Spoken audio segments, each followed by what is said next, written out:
asalaamaaleykum mbokk jullit yi mbokk taalibe yi ak képp ki nga xam ne rek yaay safoo bernde comme ni ñu leen ko waxee woon sànq rek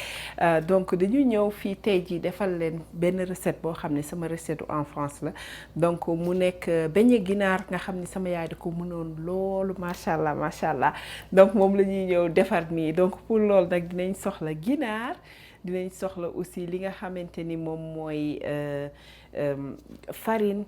dinaa soxla aussi li nga xamante ni moom mooy maïzena bi nag daanu ko ci def man maa ko ciy def parce que dama bëgg pâte bi gën a croustillant donc dinaa soxla aussi levure chimique dinañ soxla aussi li nga xamante ni moom damay roof ginaar gi donc ni mu ko daan defee rek laay def tey ji yokk xaw a changé tuuti damay roof ginaar gi dinaa soxla aussi sel poivre mélange d'épices dinaa soxla tamit li nga xamante ni moom mooy suñu yeneen kii yi muy épices yi mu nekk li nga xamante ni moom mooy feuille de laurier dinaa soxla tuuti kaani c'est optionnel pour ku mu neex dinaa soxla tamit citron sama citron yi dañoo lax moo tax instant bi c'est bon dinaa soxla tamit tuuti li nga xamante ni moom mooy soble donc bu la neexee mën nga ci def ay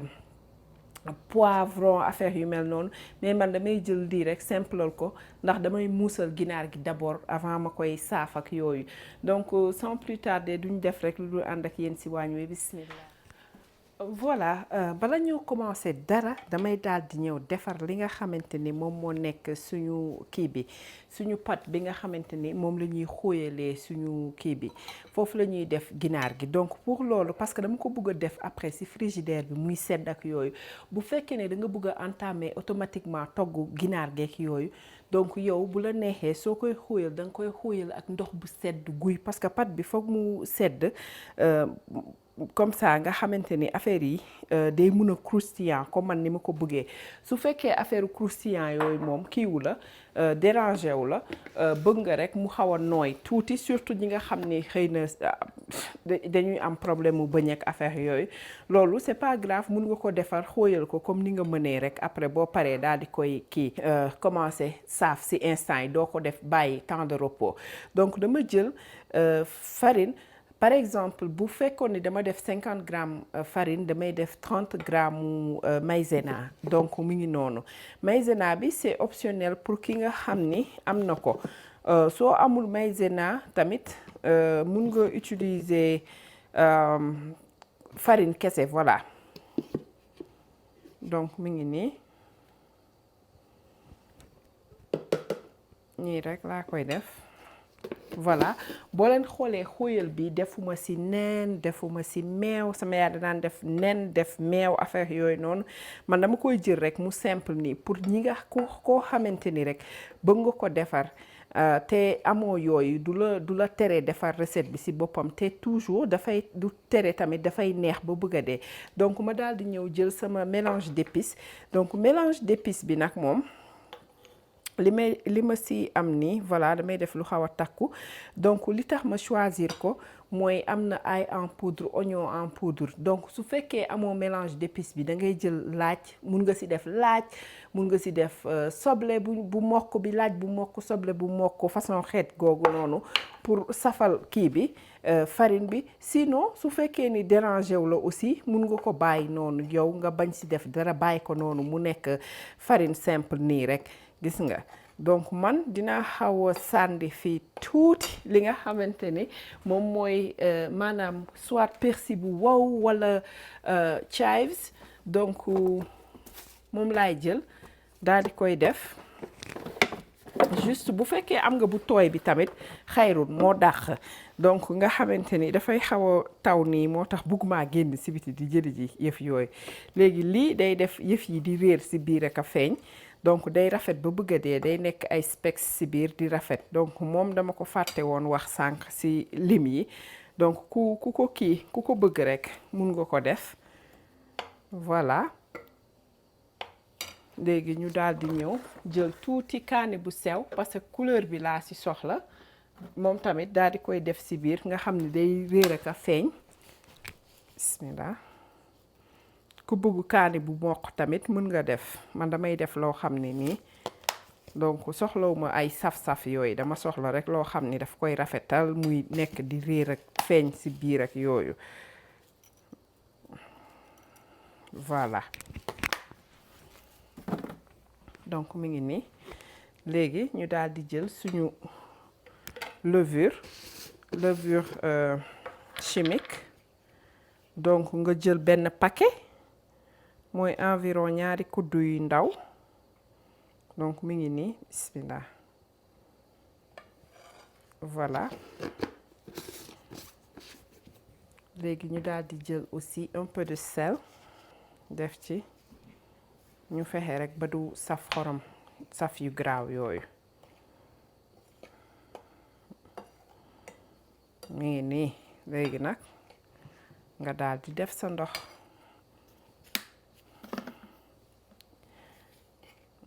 boo doon def nen ak meew moom ngay def remplacer ko kii bi, remplacer ko ndox bi. Voilà donc ñu xóoyal, dañuy def xóoyal bu yem noonu nga xam ni du dang mais du ndoxe tamit, ba nga xam ni boo si defee ginaar gi day taxaw di la xool. donc recette bu gaaw la, neex tamit lool sax lool. donc moom mën nga ko defar, moo tax tey jii dama kontaan ba nga xamante ni macha allah, ba pare xel bi yëpp nag nekk nag suñu kër si boppam. ma ne ko nekk suñu kër si boppam. gis nga dama soxla lu gën a, damay dolliwaat ndox, donc damay def au fur et à mesure may dem, parce que bugguma defandoo yëpp di dolliwaat farine. voilà gis ngeen, donc consistance bi baax na pour man. léegi dama koy def ci frigidaire bi rek, en attendant may nekk di defar, di roof jën beeg affaire yooyu noonu muy sedd bu baax. bu ko defee bu ñu paree rek daal di ñëw entamer incha allah. voilà gis ngeen fi mu nekk nii li ma def mooy ay pooju ginaar laa amee woon, ñu def ko suñu marinade classique bi. lii la suñu ay herbe, tuuti citron, daal di def aussi li nga xam ne mooy poobar, laaj ak suñu mélange d'épices yeeg yooyu. donc yéen xam ngeen marinade classique bi. donc pooj bi nii la woon. donc mu nekk tànk bu nekk dama ko dagg ci digg bi, mooy fii pooj yi di articulation yi fu ñuy dajee noonu, moom laa jël daal di koy dagg. léegi nag benn côté bi bi nga xam ne moom mooy pooj bi, ma dagg pooj bu nekk ma dagg ko en deux. donc tànk bu nekk am naa ci 3 parties, parce que bëgguma defar lu bëri, damay wàññi lenn li pour beneen recette encore. donc mu ngi nii, donc ñu ngi amee fii ñaari pooj, ñetti pooj rek baax na, mi ngi noonu. donc voilà, ñett bii dafa xaw a rëy, bàyyi ma wàññi ko, ma jël yu ndaw yi, comme ça kii bi du day gaaw a ñor ci boppam. donc attends, 1 2 voilà, donc lii baax na ni. léegi nag damay daal di ñëw commencer ko daal di roof. donc ku nekk rek xoolal li ngay noo bëggee def sa roof. li ma am fii laaj bu tooy la, laaj bu wow, après ma def ci oignon en poudre, ail en poudre, daal di def suñu mélange d'épices, un peu de sel, def ci aussi poivre noir, bàyyi ko. tey def ma ci ay ginger, affaire yu mel noonu, parce que bugguma lenn loo xam ne dafay compétir ak kii bi, suñu beñe ginaar yi, maanaam goût yi nga xam ne moom lañ ko nar a defal. dama bëgg déedéet bu mu nekk foofu nga xam ne leneen du ko changer incha allah. donc mu ngi nii roof bi taxu ko saf kaani noonu, parce que poobar laa war a wax sax, parce que xale yi bëgguñu noonu bu safee bu baax duñ ko lekk. looloo tax sax man lu may roof bariwul noonu tellement, parce que dangay def mais day mel ni comme si defoo roof. donc voilà, coono boobu yëpp di ma ci fekk, ma bàyyi ko. mais tey moom damaa bëggoon vraiment def ko comme ni sama yaay daan def rek, moom du togg ginaar te du ko roof. loolu xalaatuñu ko sax. xalaatuñu ko sax, koy roof yu neex te du doon saf aussi, saf yu ëpp, comme saf loo xam ne mënoo ko lekk déedéet. ka daan dosé ba mu kii ba mu réglé.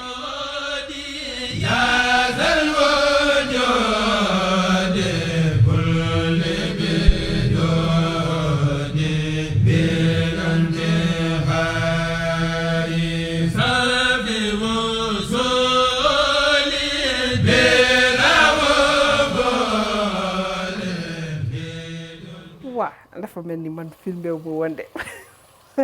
ma bamtuwaat li ma def fii donc li ma def fii dafa nekk woon maanaam li nga xamante ni moom mooy suñu ginaar bi moom laa jël nii di ko fi muusalee donc li ma def si muusal bi du dara lu dul suñu soble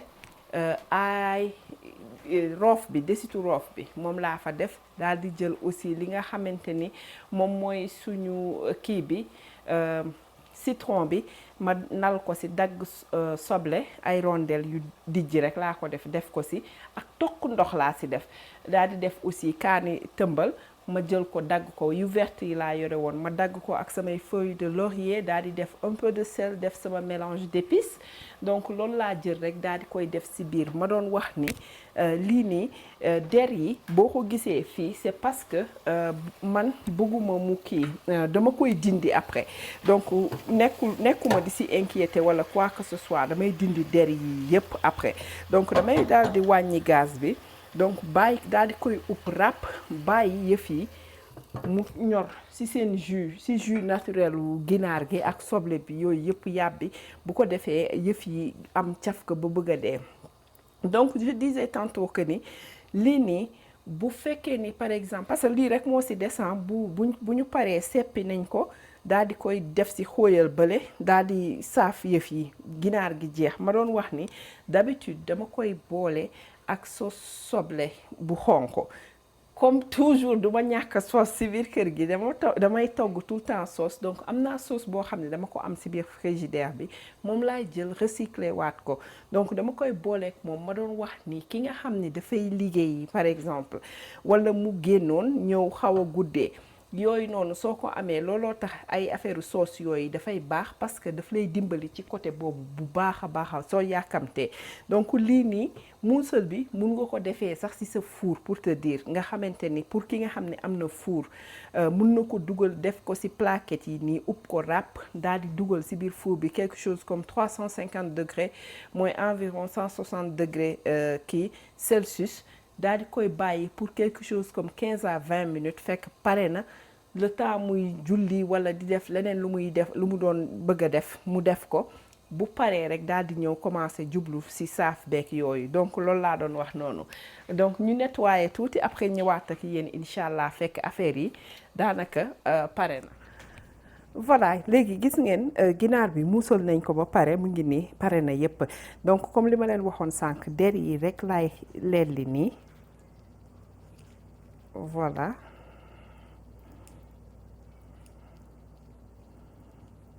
gis nga nii rek laay def dindi ko daal di teg nii à côté li ngeen gis fii farine la desitu farine bi moom laay jël nga xam ni dama koy badigeonner ci kaw kii bi njëkk avant ma koy def ci suñu baara bi mooy li ñu xóoyaloon bi suñu xóoyal bi comme ça nga xam ni dina ci mun a coller su ma ko defulee su ma ci defee kii bi su ma ko dugalee directement ci xóoyal bi tuuti rek moo ciy takk donc bu fekkee ni loolu nga bëgg mun nga ko def noonu mais toujours rek comme booy pané lu mu mun ci doon da ngay commencer ci lu waw njëkk door a def ci lu tooy li après yeggali li ngay def sa panure.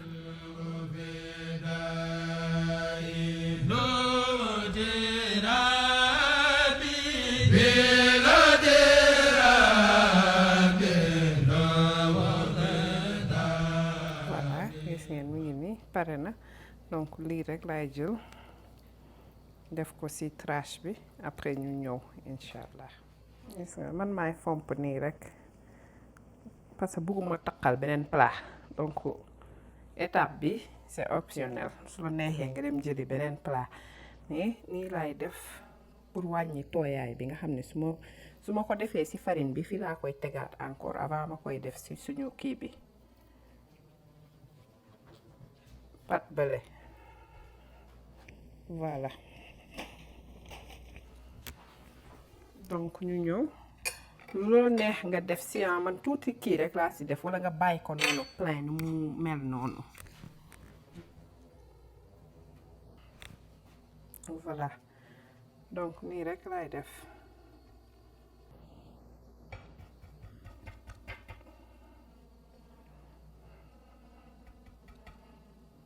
dindi excès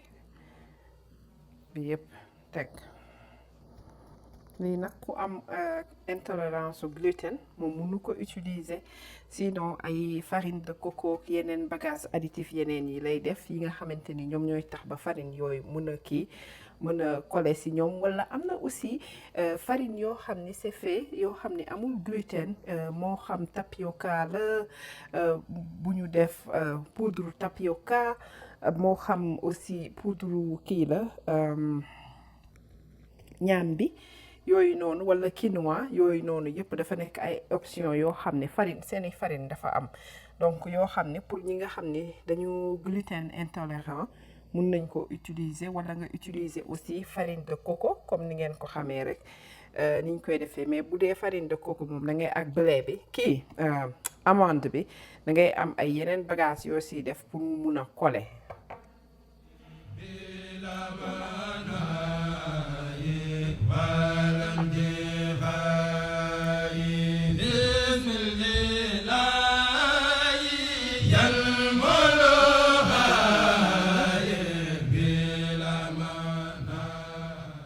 su fekkoon farine bu bari laa amee laa defoon fii donc duma sànni farine bi bu boobaa dama koy conserver te pour conserver ko danga koy def rek ci mbuus daal di annoter lu mu doon daal di koy congeler nga xam ne beneen yoon soo soxlaa da ngay ñëw rek génnee mais man lii bariwul donc mun naa ko kii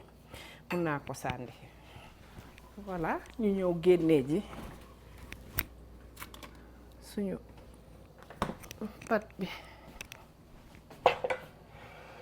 mi ngi nii gis ngeen ko gis nga moom buy toog lu muy gën di toog di dang mais su fekkoon dama ñëw tey ji fekk mu dang bu baax a baax wala ma def kii bi gis ni dafa oyof loolu damay dolliwaat farine bu fekkee ni dafa oyof bu fekkee ni dafa dang damay dolliwaat liquide lu mu munti doon moo li ma utiliser woon moo xam ndox la moo xam lu mu munti doon loolu laay dolliwaat donc damay daal di ñëw gis nga lii xaaral ma jël kii boo xam ne dafa am bëtt ba pare léegi ñu daal di ñëw dem fële commencé ko saaf si biti laa koy saafee voilà gis ngeen léegi damay daal di ñëw commencé jël suñu kii bi gis nga nii ni mu nekkee nii léegi nag soo koy saaf doo leen dendal da ngay bàyyi tuuti espace parce que des fois day am tendance di gonfler voilà ñu commencé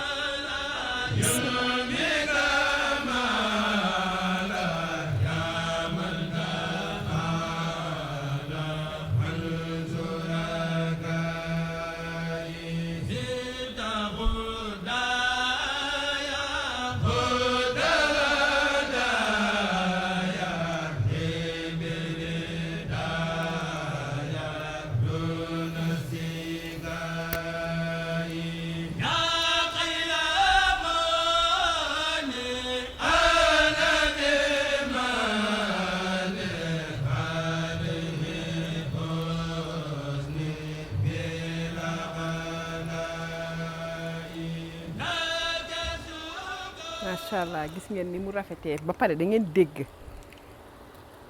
yéen a ngi dégg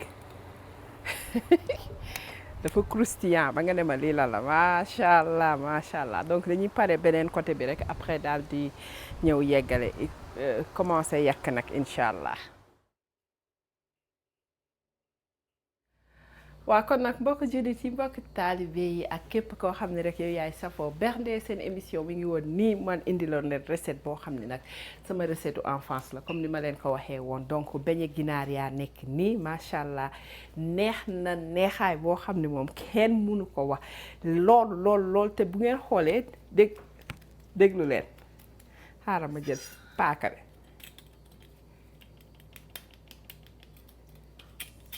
yéen a ngi dégg ni croustillant ci boppam la def donc nga xamante ni da nga koy mën a lekk xoola de dégg ngeen gis ngeen nii mu ngi noonu daal la mel neex lool donc ñu boole ko ak sauce tomate bi donc yi ngeen gis fii beneen kii la rek yeneen ginaar yi nga xam ne dama ko wàññi woon tànk yi la ba tey ma dagg ko même chose que yi nga xam ne dama ko def beignet mais au lieu de beignet moom dama ko def chicken parm mu nekk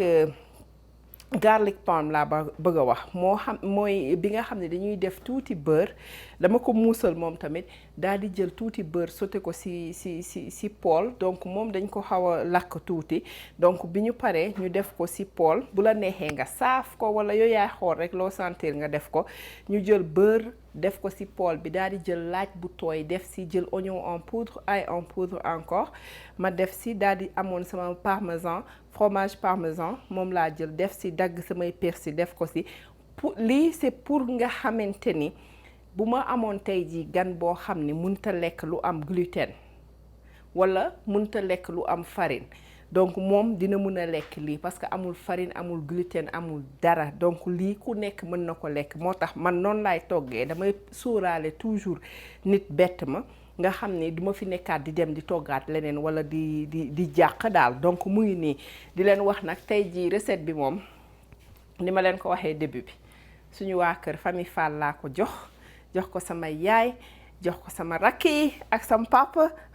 daal di ñëw nag si foofu nag ma daal di si dolli sama benn tonton boo xamante ni moom lii rekk ko neex tonton Chris Doudou Sarr donc ñu ngi la koy jox bu baax tonton Chris ñu ngi la koy jox di la wax namm nañ la lool daje ginaar baa ngi noonu yaa ko moom donc mu ngi noonu di leen jox dig daje ba beneen di leen wax bu leen fàtte partager vidéo yi di ko